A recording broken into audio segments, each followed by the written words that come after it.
Assalamualaikum warahmatullahi wabarakatuh. Salam sejahtera untuk kita semua. Yang terhormat dosen Bank dan Lembaga Keuangan Bapak Haji Suroso SEMM. Yang kami hormati teman-teman kelas Bank dan Lembaga Keuangan lainnya. Kali ini saya Desi Anggraini selaku moderator, dan topik yang akan kita bahas di presentasi kali ini adalah suku bunga bagi hasil dan jasa bank lainnya. Suku bunga.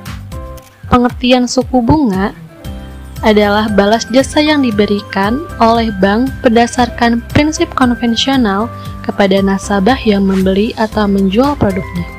Selain itu, bunga pada bank juga bisa diartikan sebagai harga yang harus dibayarkan kepada nasabahnya yang memiliki simpanan dan harga yang harus dibayarkan oleh nasabahnya yang memperoleh pinjaman dari bank. Dalam kegiatan perbankan konvensional, ada dua macam bunga yang diberikan kepada nasabahnya. Yang pertama, bunga simpanan. Bunga simpanan merupakan harga yang harus dibayarkan oleh bank kepada nasabahnya yang memiliki simpanan. Bunga jenis ini diberikan sebagai bentuk balas jasa kepada nasabah yang menyimpan uangnya di bank. Contoh produk yang menghasilkan bunga simpanan adalah jasa giro, bunga tabungan, dan bunga deposito. Lalu yang kedua adalah bunga pinjaman. Bunga pinjaman merupakan bunga yang diberikan kepada para peminjam, atau dapat juga berupa harga yang harus dibayarkan oleh nasabah peminjam kepada bank. Bagi sebuah bank, bunga peminjaman merupakan harga jual. Contoh produk harga jual adalah bunga kredit. Selanjutnya, ada faktor yang mempengaruhi besar kecil bunga simpanan. Yang pertama ada kebutuhan dana. Hal ini dilihat dari kondisi dana yang ada di bank. Jika bank kekurangan dana atau simpanannya sedikit, sementara permohonan pinjaman meningkat, maka yang dilakukan oleh bank adalah meningkatkan suku bunga simpanan. Dengan demikian, maka akan menarik para nasabah untuk menyimpan uangnya di bank dan kebutuhan dana dari bank akan terpenuhi. Sebaliknya, jika bank kelebihan dana di mana simpanannya banyak tetapi permohonan kredit sedikit, maka bank akan menurunkan bunga bank simpanan, sehingga dapat mengurangi minat nasabah untuk menyimpan, atau bisa dengan cara menurunkan juga bunga kreditnya, sehingga permohonan akan kreditnya meningkat. Kedua, persaingan. Selain faktor kebutuhan dana, faktor lain yang menjadi penentu suku bunga adalah persaingan. Dalam memperebutkan dana simpanan ataupun nasabah, persaingan ini sangat banyak dijumpai. Dalam nilai suku bunga, persaingan juga menentukan hasilnya. Ketiga, kebijakan pemerintah.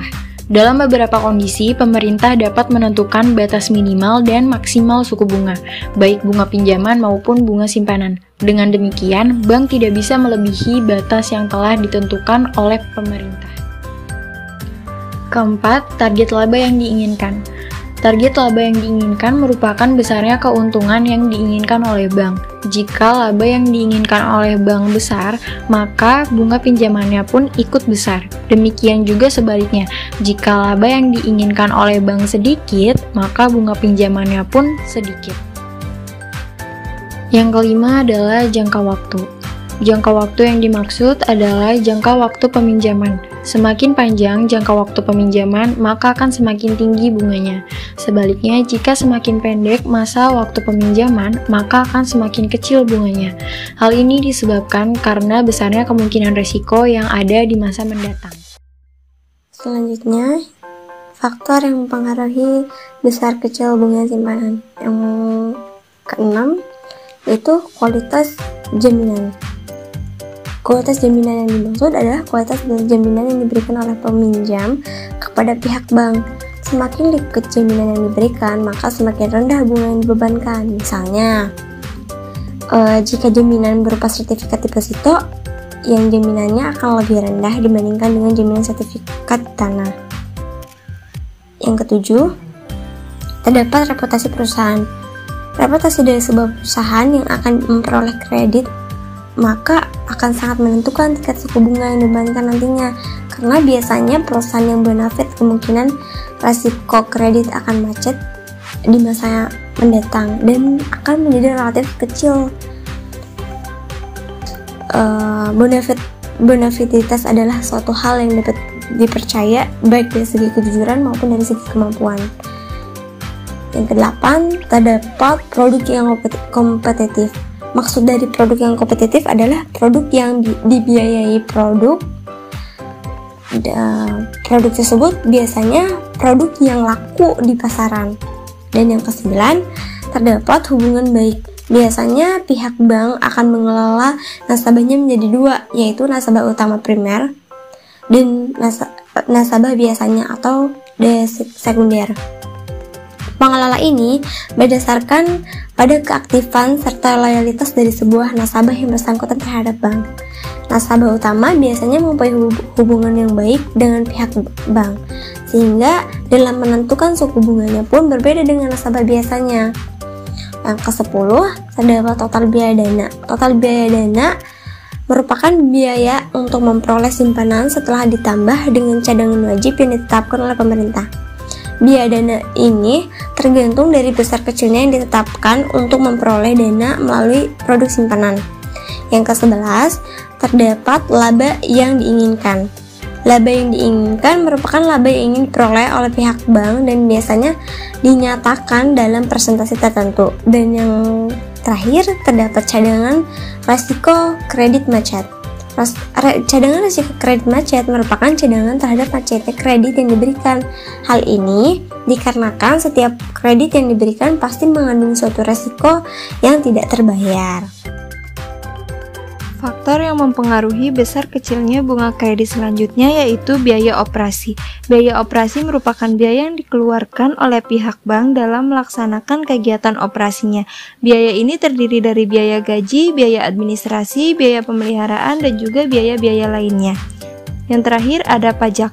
Pajak ini merupakan pajak yang dibebankan oleh pemerintah kepada bank yang memberikan fasilitas kredit kepada nasabahnya. Selanjutnya ada metode pembebanan bunga. Di sini ada flat rate, sliding rate, dan floating rate. Flat rate merupakan pembebanan bunga setiap bulan tetap dari jumlah pinjamannya. Demikian pula, pokok pinjaman setiap bulan juga dibayar sama, sehingga angsuran setiap bulan juga sama sampai kredit tersebut lunas. Selanjutnya, sliding rate merupakan pembebanan bunga setiap bulan dihitung dari sisa pinjaman, sehingga jumlah bunga yang dibayar nasabah setiap bulan menurun seiring dengan turunnya pokok pinjaman. Yang terakhir ada floating rate. Metode floating rate ini merupakan besar kecilnya bunga kredit dikaitkan dengan bunga yang berlaku di pasar uang, sehingga bunga yang dibayar setiap bulan sangat tergantung dari bunga pasar uang pada bulan tersebut. Bagi hasil terbagi menjadi 3 bagian. Yang pertama ada sistem bunga, yang kedua sistem bagi hasil, dan yang ketiga mudharabah. Sistem bunga. 1. Penentuan suku bunga dibuat pada waktu dengan pedoman harus selalu untung untuk pihak bank. 2. Besarnya persentase berdasarkan pada jumlah uang atau modal yang dipinjam. 3. Tidak bergantung pada kinerja usaha, jumlah pembayaran bunga tidak mengikat meskipun jumlah keuntungan berlipat ganda saat keadaan ekonomi yang sedang baik. 4. Eksistensi bunga diragukan kehalalannya oleh semua agama termasuk agama Islam. 5. Pembayaran bunga tetap seperti yang dijanjikan tanpa pertimbangan proyek yang dijalankan oleh pihak nasabah, untung atau sistem bagi hasil. Sebelumnya bagi hasil itu apa sih? Nah, seringkali kita mendengar apa sih itu bagi hasil. Nah, bagi hasil yaitu pembagian keuntungan bersih dari usaha atau investasi yang sudah dijalankan. Besar keuntungan untuk pihak bank maupun nasabah yang sudah ditetapkan atau diputuskan pada akad yang ditandatangani. Jadi, tidak ada kebingungan saat bisnis atau usaha selesai dijalankan. Dalam menjalankan aktivitasnya, perbankan syariah memiliki 5 macam akad atau perjanjian yang ujungnya menuju pembagian keuntungan dengan nasabah. Salah satunya penentuan besarnya risiko bagi hasil dibuat pada kemungkinan untung dan rugi. Yang kedua, besarnya rasio atau nisbah berdasarkan bagi hasil jumlah keuntungan yang diperoleh. Yang ketiga, bergantung kepada kinerja usaha, jumlah pembagian bagi hasil meningkat sesuai dengan peningkatan jumlah pendapatan. Yang keempat, tidak ada agama yang meragukan kehabisan bagi hasil. 5. Bagi hasil bergantung kepada keuntungan proyek yang dijalankan. Jika proyek itu tidak mendapat keuntungan, maka kerugian akan ditanggung bersama oleh kedua belah pihak. Jadi bila memiliki kerugian, ditanggungnya oleh si pihak bank dan pihak nasabah. Jadi tidak ada salah satu yang lebih rugi daripada dua-duanya. Nah, selanjutnya kita akan membahas mudorobah. Nah, sering banget kan kita mendengar apa sih itu mudorobah. Nah, mudorobah adalah bentuk kerjasama antara dua atau lebih antar pemodal dan pengelola dengan suatu janji. Mudorobah memiliki 3 jenis, yaitu mudorobah muqayyam, mudorobah mutlaqah, mudorobah musyarakah. Nah, apa sih itu mudorobah muqayyam? Nah, pertama dulu yang saya bahas adalah mudorobah muqayyam. Mudorobah muqayyam adalah bentuk kerjasama antara pemilik dana dan pengelola dengan kondisi pengelola dikenakan pembatasan oleh pemilik dana dalam 4 hal, yaitu tempat, cara, dan objek investasi. Nah, selanjutnya apa sih mudorobah mutlaqah? Nah, mudorobah mutlaqah bentuk kerjasama pemilik dana dan pengelola tanpa adanya pembatasan dari pihak dana maupun oleh pemilik dana, tempat, cara, maupun objek investasi. Dalam hal ini, pemberi dana memberi wewenang kepada mudroib dalam menggunakan dana.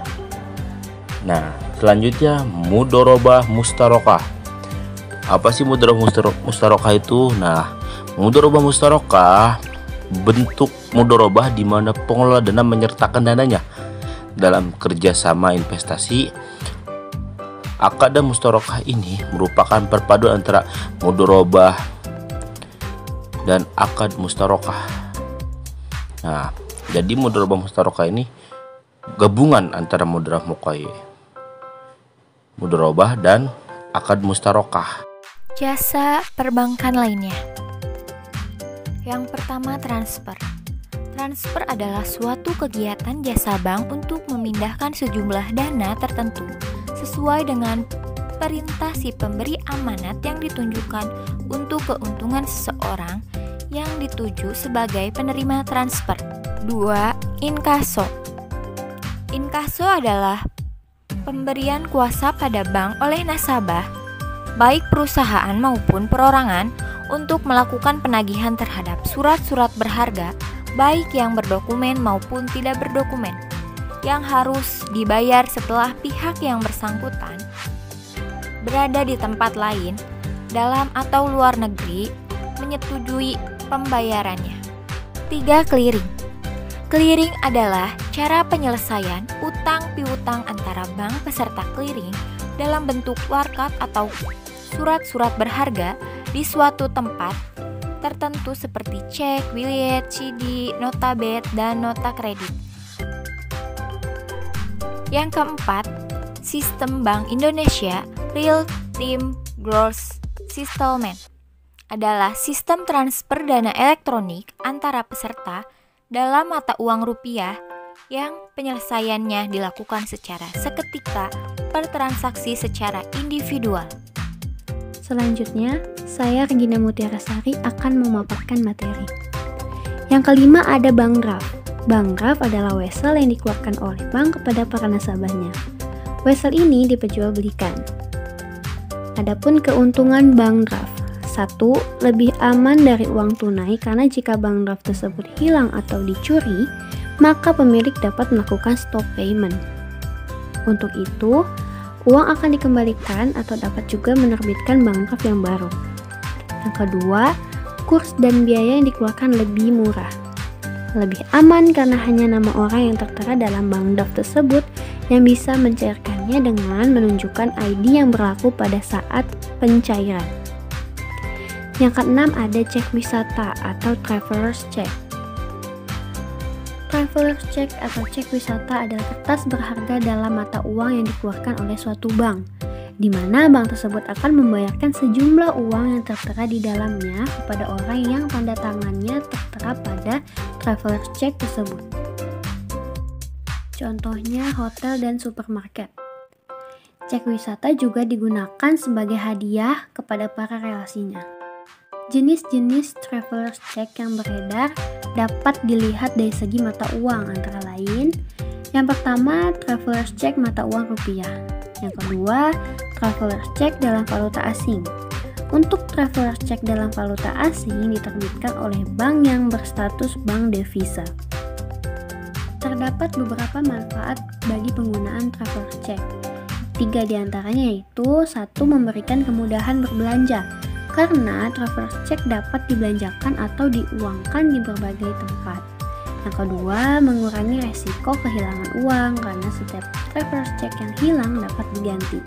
Dan yang ketiga, memberikan rasa percaya diri karena si pemakai traveler's check dilayani secara prima. Selanjutnya yang ketujuh ada surat kredit berdokumen atau letter of credit atau LC. Adalah salah satu jasa yang ditawarkan bank dalam rangka pembelian barang, berupa penangguhan pembayaran pembelian oleh pembeli sejak LC dibuka sampai dengan jangka waktu tertentu sesuai perjanjian.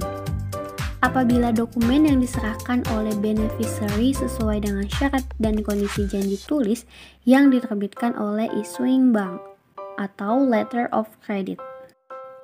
Manfaat LC. Dengan memberikan fasilitas letter of credit kepada nasabahnya, bank akan mendapatkan beberapa manfaat sebagai berikut. Yang pertama, penerimaan biaya administrasi berupa provisi atau komisi yang merupakan fee-based income bagi bank. 2. Pengendapan dana setoran yang merupakan dana murah bagi bank. Dan yang ketiga, pemberian pelayanan kepada nasabahnya sehingga nasabah menjadi lebih loyal kepada bank. Adapun bentuk dan jenis LC, di antaranya yang pertama, revocable letter of credit. Yang kedua, irrevocable letter of credit. Yang ketiga, confirmed irrevocable letter of credit. Yang keempat, transferable letter of credit. Yang kelima, back-to-back letter of credit. Yang keenam, red clause letter of credit. Yang ketujuh, green ink clause letter of credit. Kedelapan, revolving letter of credit. Dan yang terakhir, standby letter of credit.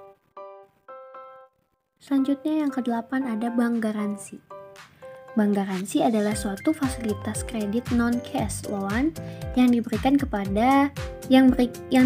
bank kepada debiturnya dan atau pihak lainnya yang disetujui oleh debitur, di mana bank menyatakan sanggup memenuhi kewajiban dari pihak yang dijamin kepada pihak ketiga sebagai penerima bank garansi.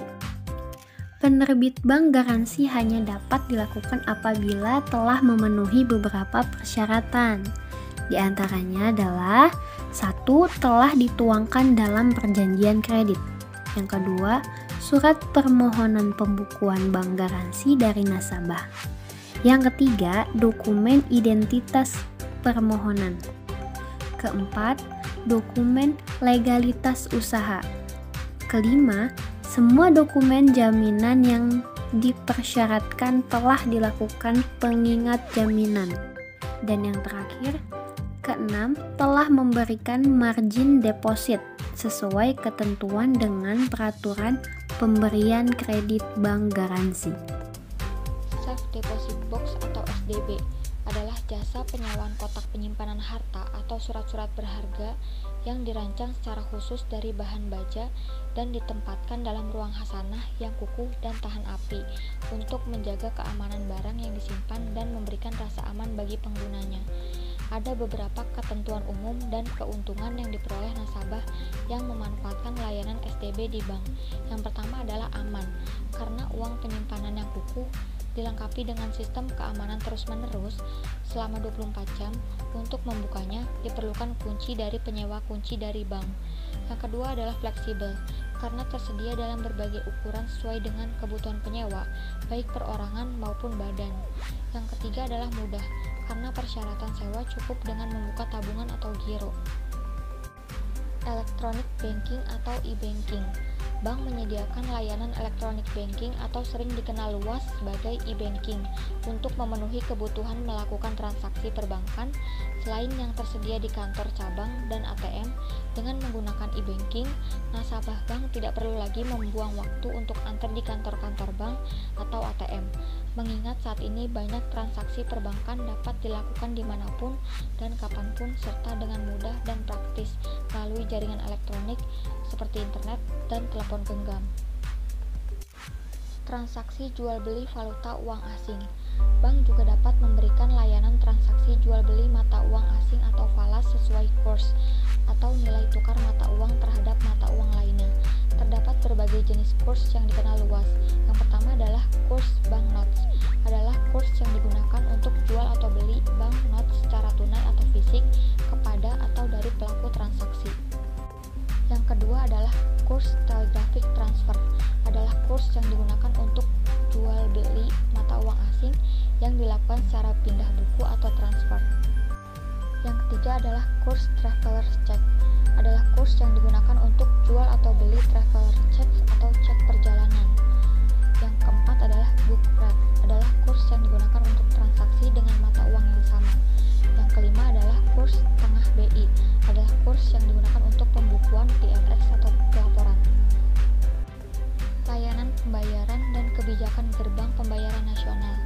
Layanan pembayaran adalah layanan yang diberikan bank kepada nasabah untuk melakukan pembayaran berbagai transaksi yang dilakukan nasabah dengan berbagai pihak seperti transaksi retail, pembayaran tagihan bulanan, pembelian tiket, dan transaksi pembelian online dan lain-lain.